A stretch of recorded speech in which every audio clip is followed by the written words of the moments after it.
आशुतोष शशांक शेखर चंद्रमौलि चिदंबरा कोटि कोटि प्रणाम शंभो कोटि नमन दिगंबर।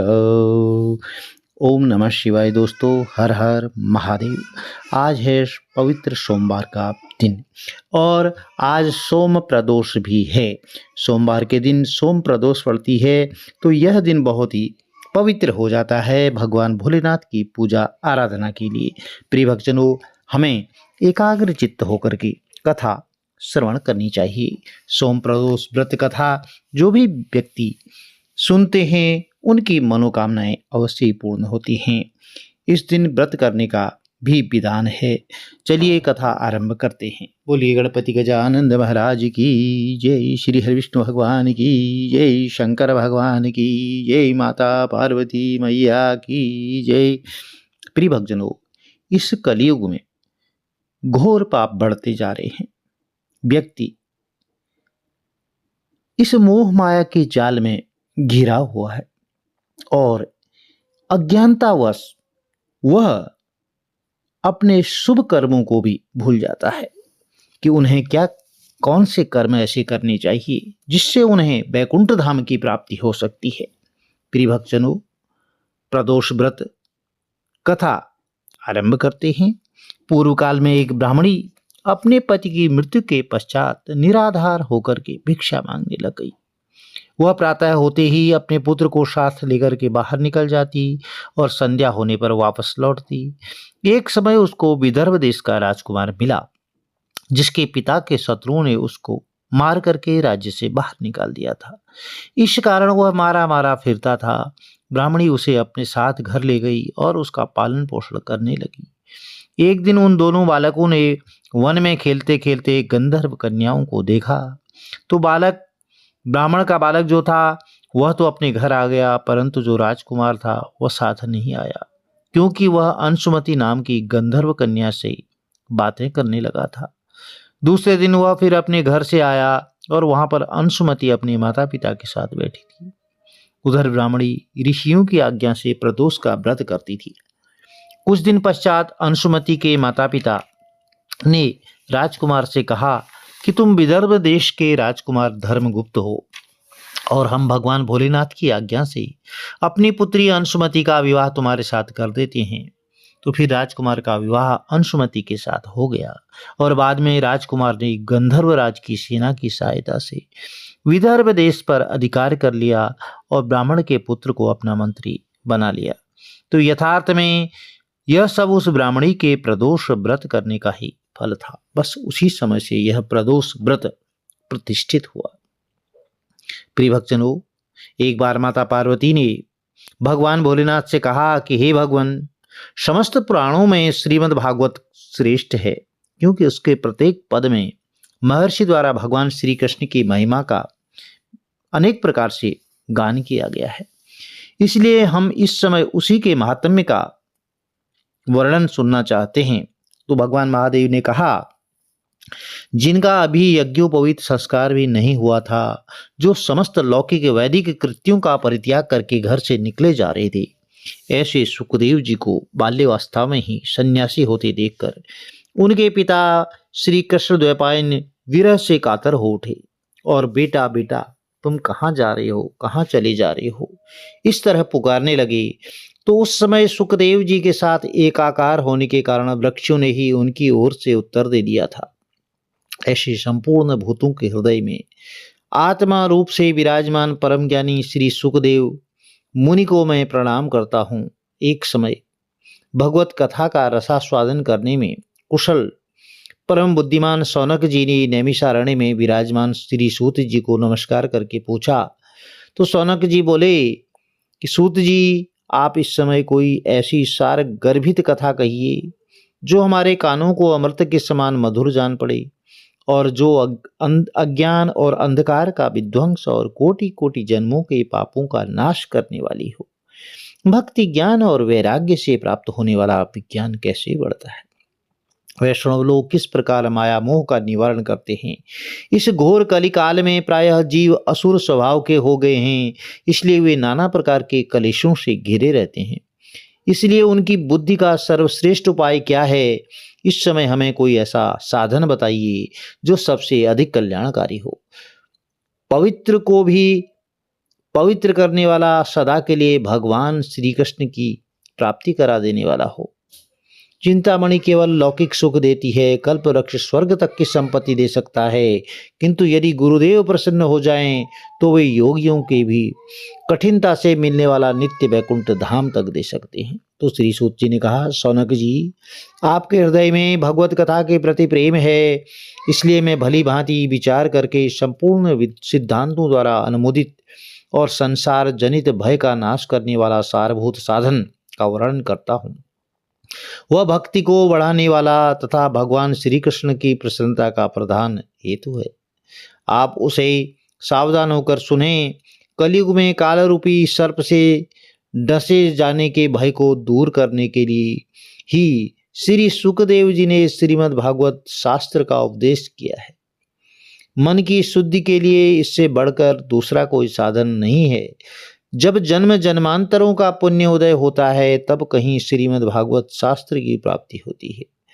जिस समय श्री सुखदेव जी राजा परीक्षित को कथा सुनाने के लिए सभा में विराजमान हुए, उसी समय देवता लोग अमृत का कलश लेकर के उनके पास आए। देवता अपना कार्य साधन करने में बड़े चतुर होते हैं। वे सब के सब श्री सुखदेव जी को नमस्कार करके कहने लगे कि हे मुनि, आप यह अमृत लेकर के बदले में हमें कथा अमृत का दान दे दीजिए।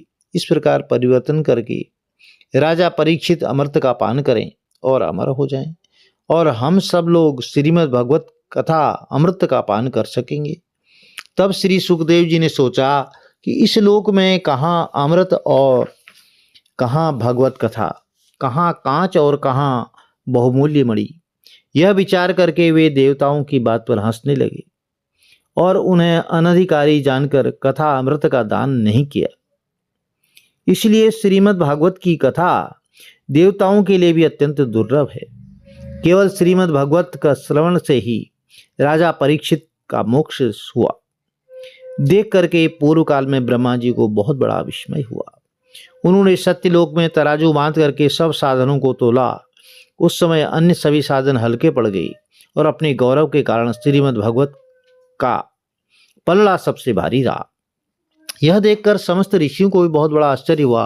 उन्होंने इस पृथ्वी पर भगवत स्वरूप भागवत शास्त्र को ही पढ़ने सुनने तत्काल भगवान की प्राप्ति करने वाला निश्चय किया।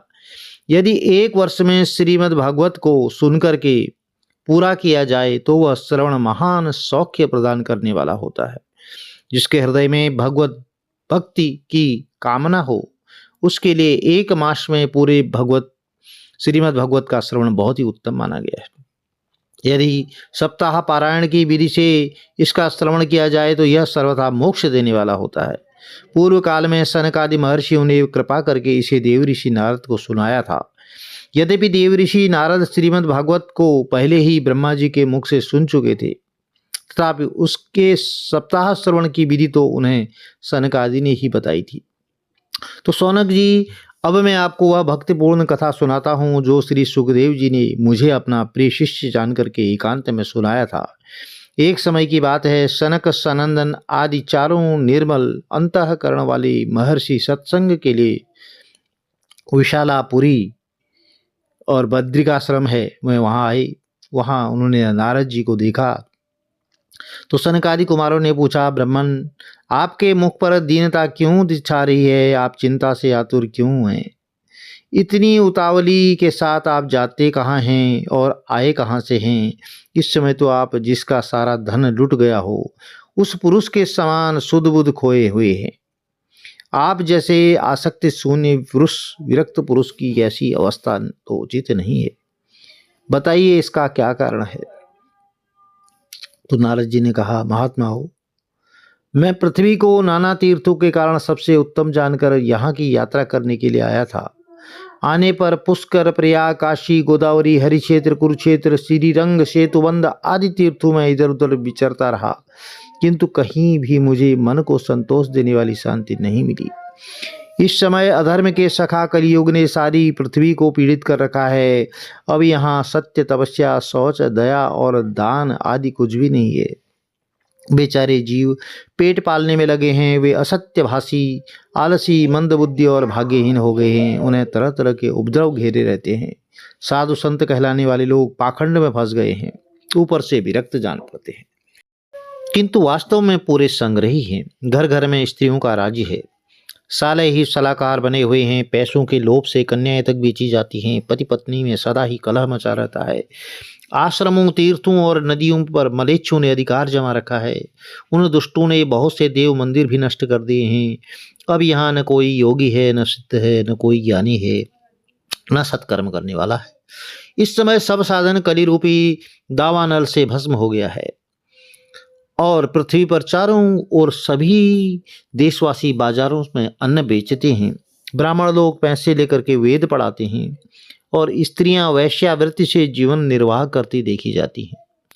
इस प्रकार कलयुग के दोष देखता और पृथ्वी पर विचरता हुआ मैं यमुना जी के तट पर आ पहुंचा, जहां भगवान श्री कृष्ण की लीला हुई।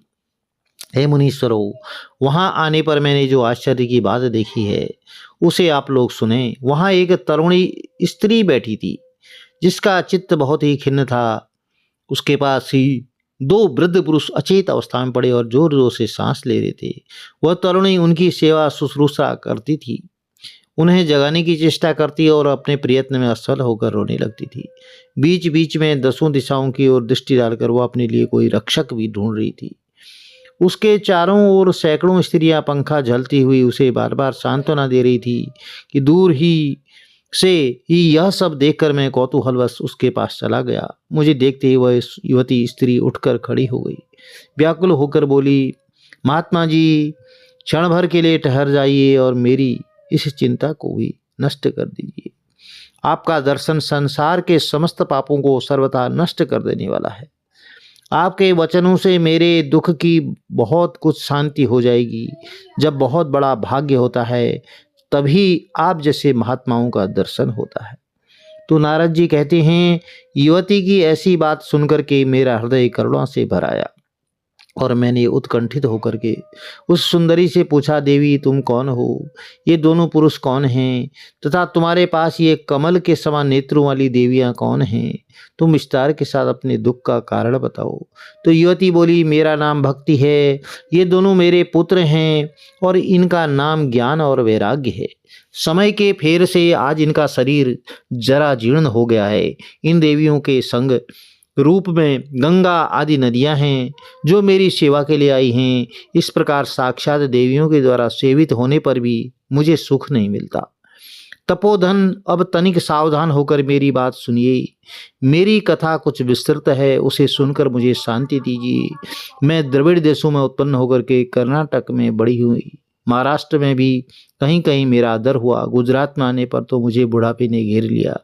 वहाँ घोर कलयुग के प्रभाव से पाखंडियों ने मुझे अंग भंग कर डाला। तब से बहुत दिनों तक मैं दुर्बल ही दुर्बल रही। वृंदावन मुझे बहुत प्रिय है, इसलिए अपने दोनों पुत्रों के साथ यहाँ चली आई। इस स्थान पर आते ही मैं परम सुंदरी नवयुवती हो गई।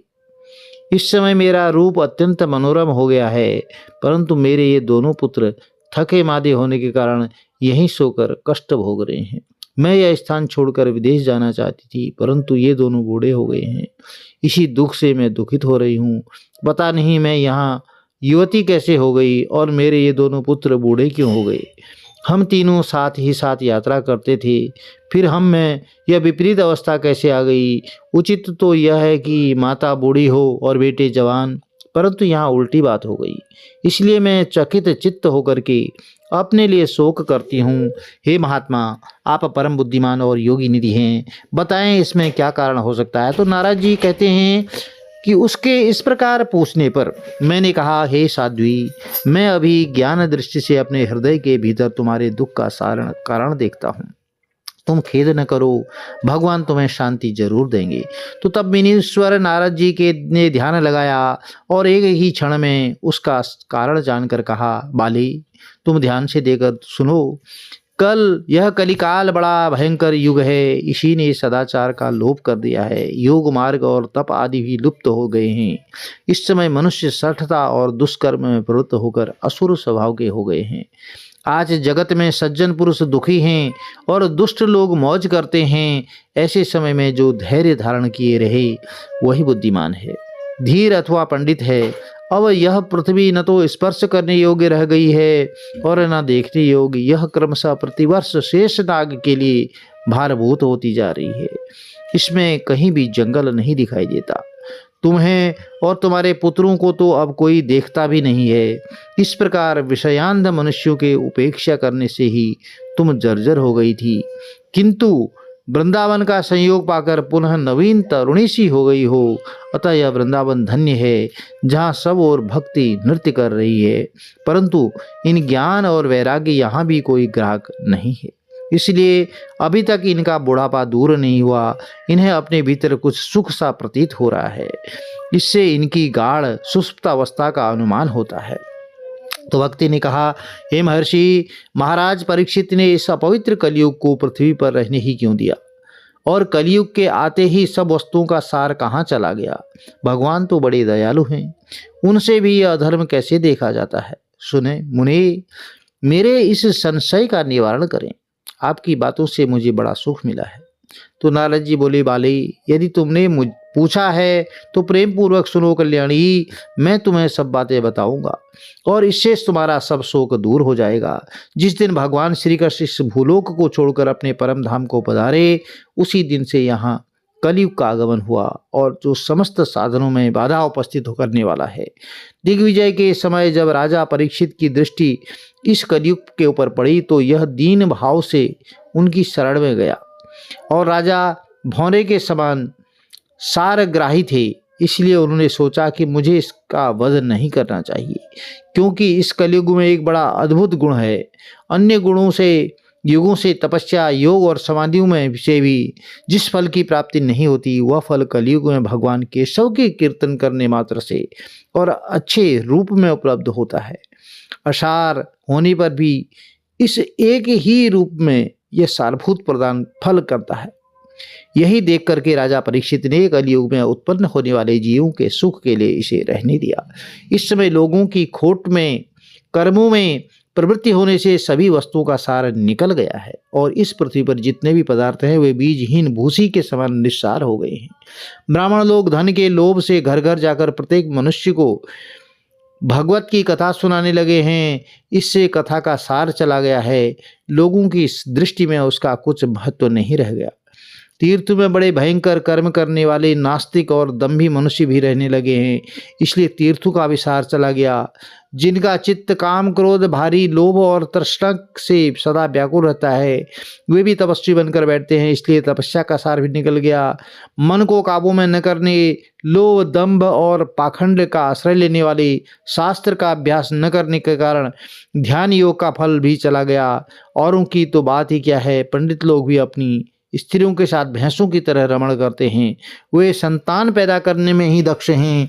मुक्ति के साधन में ही वे नितांत असमर्थ पाए जाते हैं। परंपरा से प्राप्त हुआ वैष्णव धर्म कहीं भी नहीं रह गया है। इस प्रकार जगह जगह सभी वस्तुओं का सार लुप्त हो गया। तो यह युग का ही स्वभाव है, इसमें दोष किसी का नहीं है।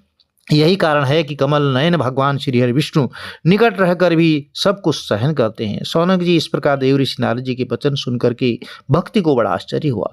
फिर उसने जो कुछ कहा उसे आप सुनिए। तो भक्ति बोली, हे देव ऋषि, आप धन्य हैं। मेरे सौभाग्य से आपका यहाँ शुभागमन हुआ। संसार में साधु महात्माओं का दर्शन सब प्रकार के कार्यों को सिद्ध करने वाला और सर्वश्रेष्ठ साधन है। अब जिस प्रकार मुझे सुख मिले, मेरा दुख दूर हो जाए, वह उपाय बताएं। तो ब्राह्मण, आप समस्त योगियों के स्वामी हैं। आपके लिए इस समय कुछ भी असाध्य नहीं है। एकमात्र आपके सुंदर उपदेश सुन करके कयाधु नंदन प्रहलाद ने संसार की माया का त्याग कर दिया था और राजकुमार ध्रुव भी आपकी ही कृपा से ध्रुव पद को प्राप्त हुए थे। आप सब प्रकार से मंगल भाजन एवं श्री ब्रह्मा जी के पुत्र हैं। मैं आपको प्रणाम करती हूँ। तो प्रिय भक्तजनों, इस तरह यह कलयुग में पाप को दूर करने का साधन है, उपाय हैं। भगवत भक्ति, श्री हरि विष्णु भगवान का पूजन, और जो भी भक्त इस तरह से निष्काम भाव से भगवान की पूजा करते हैं उनके मनोरथ अवश्य ही पूर्ण होते हैं, उनको वैकुंठ धाम की प्राप्ति अवश्य होती है। तो माघ का पवित्र महीना चल रहा है, जो भी भक्त इन 3 दिनों में स्नान कर सकता है। यदि वह पूरे माघ मास में स्नान नहीं कर सके तो आप जो है त्रयोदशी, चतुर्दशी और पूर्णमासी इन 3 दिनों में यदि आप स्नान कर सकते हैं, प्रातः सूर्योदय से पूर्व गंगा स्नान कर सकते हैं, तो आपके मनोरथ जरूर पूर्ण होंगे। यदि आपके आसपास में कोई पवित्र कुंड, गंगा नदी नहीं है, तो आप जो है नहाने वाली जल में थोड़ा सा गंगा जल मिला करके आप जो है सूर्योदय से पूर्व स्नान करें, भगवत आराधना करें, आपकी मनोकामनाएं जरूर पूर्ण होंगी। आज सोमवार का दिन है और सोमवार के दिन जो है भगवान भोलेनाथ की कथा जरूर श्रवण करें और आरती जरूर श्रवण करें। भगवान आपकी मनोकामनाएं जरूर पूर्ण करेंगे। तो आज सोमवार का दिन है और सोमवार का दिन भगवान भोलेनाथ को समर्पित होता है। सामान्य तौर पर सोमवार का व्रत दिन के तीसरे पहर तक होता है। व्रत में फलाहार या पारण का कोई खास नियम नहीं होता है, परंतु यह आवश्यक होता है कि दिन रात में केवल एक समय ही भोजन किया जाता है। सोमवार के व्रत में भगवान भोलेनाथ के साथ साथ माता पार्वती और गणपति गजानन महाराज का भी पूजन करना चाहिए। सोमवार का व्रत सामान्य तौर पर 3 प्रकार का होता है: साधारण सोमवार, सौम्य प्रदोष और 16 सोमवार। यह विधि विधान लगभग तीनों का एक जैसा होता है। शिव पूजन के पश्चात कथा अवश्य श्रवण करनी चाहिए। चलिए कथा आरंभ करते हैं। बोलिए गणपति गजानन महाराज की जय, शंकर भगवान की जय, माता पार्वती मैया की जय। एक बहुत ही धनवान साहूकार था। उसके घर धन और अन्य किसी प्रकार की कभी कोई कमी नहीं होती थी, परंतु उसको एक दुख सताता था कि उसके कोई पुत्र नहीं था। वैसी चिंता में दिन रात लगा रहता था। वह पुत्र की कामना के लिए प्रत्येक सोमवार को शिव जी का व्रत करता और पूजन किया करता था। सायंकाल को शिव मंदिर में जाकर के शिव जी के श्री विग्रह स्वरूप के सामने दीप प्रज्वलित करता था। उसके इस भक्ति भाव को देख करके एक समय माता पार्वती ने भगवान भोलेनाथ से कहा कि हे महाराज, यह साहूकार आपका बहुत बड़ा भक्त है और आपको इसका जो है मनोकामना इसकी पूर्ण करनी चाहिए, क्योंकि यह आपका व्रत बड़ी श्रद्धा भाव से करता है। तो भगवान भोलेनाथ ने कहा, हे पार्वती, यह संसार कर्म क्षेत्र है। जैसे किसान खेत में जिस तरह का बीज बोता है वैसा ही फल वह काटता है, वैसे ही फसल प्राप्त करता है। यदि किसान खेत में इमली के बेर बोता है, बीज बोता है, तो इमली खट्टी प्रवृत्ति होती है और वह जो है खट्टे फलों को प्राप्त करता है। यदि करेले का बीज बोता है तो कड़वाहट होती है, कड़वे फल प्राप्त करता है। और यदि वह बेर के फसल बोता है, बेर के बीज बोता है, तो बेर की प्रवृत्ति मधुरता वाली होती है, मिठास वाली होती है, वह मीठे फल प्राप्त करता है। तो ठीक उसी प्रकार से यह संसार भी कर्म क्षेत्र है। जैसा कर्म करता है मनुष्य वैसा ही फल भोगता है। तो माता पार्वती ने बहुत विशेष आग्रह किया कि महाराज, जब यह आपका अनन्य भक्त है, विशेष भक्त है, और अगर इसको किसी प्रकार का दुख है तो उसे आपको अवश्य दूर करना चाहिए, क्योंकि आप सदैव अपने भक्तों पर दयालु होते हैं और उनके दुखों को दूर करते हैं। तो यदि आप ऐसा नहीं करेंगे तो मनुष्य आपकी सेवा और व्रत क्यों करेंगे। तो माता पार्वती जी का ऐसा आग्रह देख करके भगवान भोलेनाथ कहने लगे कि हे पार्वती, इसके कोई संतान नहीं है, कोई पुत्र नहीं है। यह इसी चिंता में लगा रहता है, अत्यंत दुखी रहता है। इसके भाग्य में पुत्र न होने पर भी मैं इसको पुत्र प्राप्ति का वरदान देता हूँ, परंतु यह पुत्र केवल 12 वर्ष तक ही जीवित रहेगा। इसके पश्चात वह मृत्यु को प्राप्त हो जाएगा। इससे अधिक मैं और कुछ इसके लिए नहीं कर सकता। यह सब बातें साहूकार सुन रहा था। इससे उसको न तो कुछ प्रसन्नता हुई और ना ही कुछ दुख हुआ। वह पहले जैसा ही शिवजी महाराज का व्रत और पूजन किया करता था। कुछ काल व्यतीत हो जाने पर साहूकार की स्त्री गर्भवती हुई और 10वें महीने उसके गर्भ से अति सुंदर पुत्र की प्राप्ति हुई।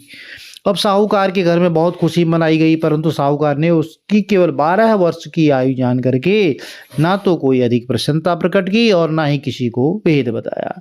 अब जब वह बालक 11 वर्ष का हो गया तो उस बालक की माता ने उसके पिता से विवाह आदि के लिए कहा। तो वह साहूकार कहने लगा कि अभी मैं इसका विवाह नहीं करूँगा।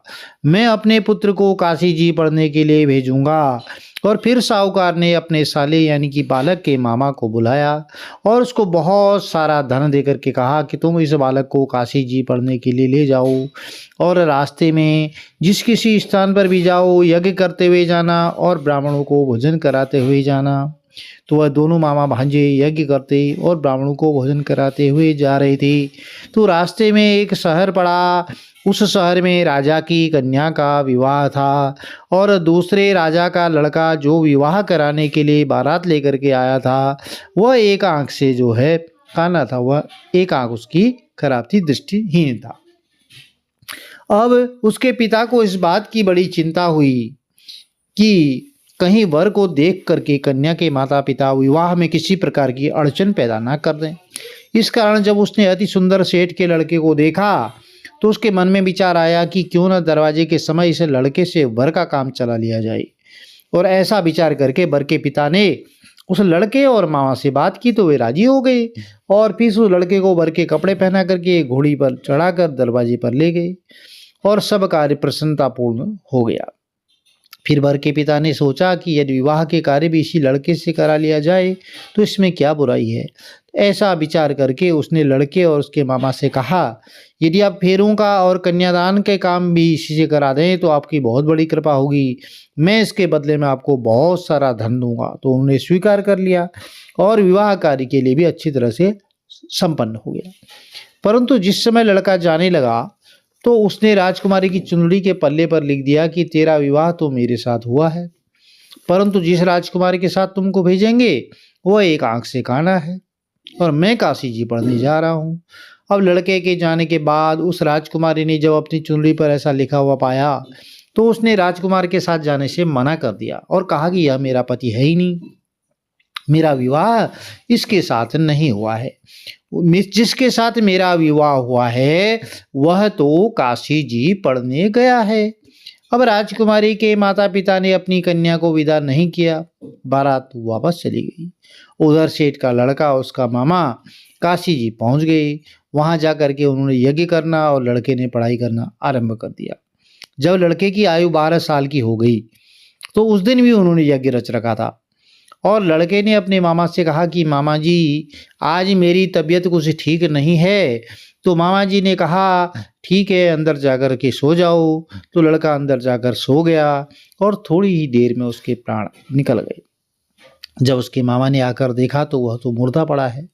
तो उसको बहुत बड़ा दुख हुआ और उसने सोचा कि अगर मैं अभी रोना पीटना शुरू कर दूं तो यज्ञ का कार्य अधूरा रह जाएगा। इसलिए उसने जल्दी से यज्ञ का कार्य संपन्न करा करके ब्राह्मणों के जाने के बाद अपना रोना धोना आरंभ कर दिया। संयोग उसी समय माता पार्वती जी उधर से गुजरे थे, भगवान भोलेनाथ भी साथ में थे। तो जब उन्होंने जोर जोर से रोने की आवाज़ सुनी तो माता पार्वती कहने लगी कि महाराज कोई दुखिया रो रहा है, इसके कष्ट को दूर कीजिए। जब शिव पार्वती ने पास जाकर के देखा तो वहाँ एक लड़का मुर्दा पड़ा था।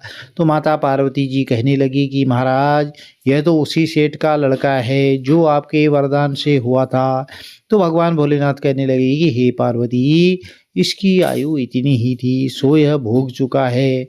तब माता पार्वती ने कहा कि हे महाराज इस बालक को आपको और आयु देनी ही पड़ेगी, नहीं तो इसके माता पिता तड़प तड़प कर मर जाएंगे। तो माता पार्वती जी के बार बार आग्रह करने पर शिव जी ने उसको जीवन वरदान दिया और महाराज भगवान भोलेनाथ की कृपा से वह लड़का पुनः जीवित हो गया। भगवान शिव पार्वती कैलाश पर्वत की ओर चले गए। तब वह लड़का और मामा उसी प्रकार यज्ञ करते हुए और ब्राह्मणों को भोजन कराते अपने घर की ओर चल पड़े।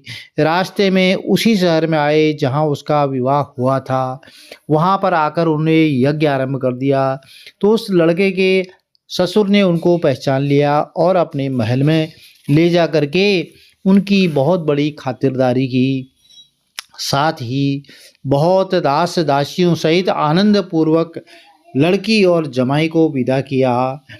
अब जब वह अपने शहर के निकट आए तो मामा ने कहा मैं पहले तुम्हारे घर जा कर के खबर करके आता हूँ। और जब वो उस लड़के का मामा घर पहुँचा तो लड़के के माता पिता घर की छत पर बैठे थे और यह प्रण कर रखा था कि यदि हमारा पुत्र सकुशल लौट आया तो हम राजी खुशी नीचे आ जाएंगे, नहीं तो छत से गिर करके अपने प्राण खो देंगे। तो इतने में उस लड़के के मामा ने आकर के कहा कि यह समाचार दिया कि आपका पुत्र आ गया है। तो उनको विश्वास ही नहीं हुआ। तब उसके मामा ने शपथ पूर्वक कहा कि आपका पुत्र अपनी स्त्री के साथ बहुत सारा धन लेकर के आया है। तो सेठ ने आनंद के साथ उसका स्वागत किया और बड़ी प्रसन्नता के साथ रहने लगी। इस प्रकार से जो कोई भी सोमवार के व्रत को धारण करता है और या इस कथा को पढ़ता है, सुनता है, हुंकारा भरता है, उन सब की मनोकामनाएं भगवान भोलेनाथ माता पार्वती अवश्य ही पूर्ण करती हैं। बोलिए शंकर भगवान की जय। तो प्रिय भक्तजनों, यह छोटी सी कथा थी। कथा के बाद आप जो है आरती जरूर करें, भगवान भोलेनाथ की आरती करें, आरती शीतलीकरण करें और प्रसाद वितरित करें और सायंकाल दीपदान जरूर करें। चलिए सोमवार की आरती आरंभ करते हैं। ओम जय शिव ओमकारा, बोले हर शिव ओमकारा। ब्रह्मा विष्णु सदा शिव, ब्रह्मा विष्णु सदा शिव, अर्धांगी धारा। ओम हर हर हर महादेव। एकानन चतुरानन पंचानन राजे, ओ बोले पंचानन राजे। हंसासन गरुड़ासन, हंसासन गरुड़ासन, वृषवाहन साजे। ओम हर हर हर महादेव। दो भुज चार चतुर्भुज, दस भुज अति सोहे, बोले दस भुज अति सोहे। तीनों रूप निरखता, त्रिगुणारूप निरखता, त्रिभुवन जन मोहे। ओम हर हर हर महादेव। अक्षमाला वनमाला रुंडमाला धारी, बोले रुंडमाला धारी। चंदन मृग मद सोहे, चंदन मृग मद सोहे, वाले शशिधारी। ओम हर हर हर महादेव। श्वेतांबर पीतांबर बागांबर अंगे, बोले बागांबर अंगे। शनकादिक ब्रह्मादिक, शनकादिक ब्रह्मादिक, भूतादिक संगे। ओम हर हर हर महादेव। करगे मध्य कमंडल, चक्र त्रिशूल धरता, बोले चक्र त्रिशूल धरता। सुख करता दुख हरता, जग करता दुख हरता, जग पालन करता। ओम हर हर हर महादेव। ब्रह्मा विष्णु सदा शिव, जानत अविवेका, बोले जानत अविवेका। प्रणवाक्षर के मध्य, प्रणवाक्षर के मध्य, तीनों एका। ओम हर हर हर महादेव। काशी में विश्वनाथ विराजत, नंदी ब्रह्मचारी, ओ बोले नंदी ब्रह्मचारी। नित उठ भोग लगावत, नित उठ दर्शन पावत, महिमायति भारी। ओम हर हर हर महादेव। त्रिगुण स्वामी जी के आरती जो कोई नर गावे, बोले प्रेम सहित गावे। कहत शिवानंद स्वामी मन भजत, हरिहर स्वामी मन वांछित फल पावे। ओम हर हर हर महादेव, जय शिव ओंकार, बोले हर शिव ओंकार। ब्रह्मा विष्णु सदा शिव, ब्रह्मा विष्णु सदा शिव, अर्धांगी धारा। ओम हर हर हर महादेव। आरार्तिकं समर्पयामि, आरार्तिकं समर्पयामि, आरार्तिकं समर्पयामि। तो प्रिय भक्तजनों, इस तरह आरती करने के बाद आरती शीतलीकरण करें, प्रसाद वितरित करें और भगवान भोलेनाथ का जयकारा जरूर लगाएं। बोले शंकर भगवान की जय, बोले गणपति गजानंद महाराज की जय, बोले माता पार्वती मैया की जय। यदि आपको इस वीडियो में दी गई कथा अच्छी लगी तो चैनल को लाइक करें, शेयर करें, सब्सक्राइब करें, साथ में बेल आइकन अवश्य प्रेस कर दें, जिससे कि आने वाले वीडियोज की नोटिफिकेशंस आपको ठीक समय पर मिलती रहे। भगवान भोलेनाथ का आशीर्वाद आपके परिवार में, कुटुंबों में सदैव बना रहे। हर हर महादेव, जय माता दी।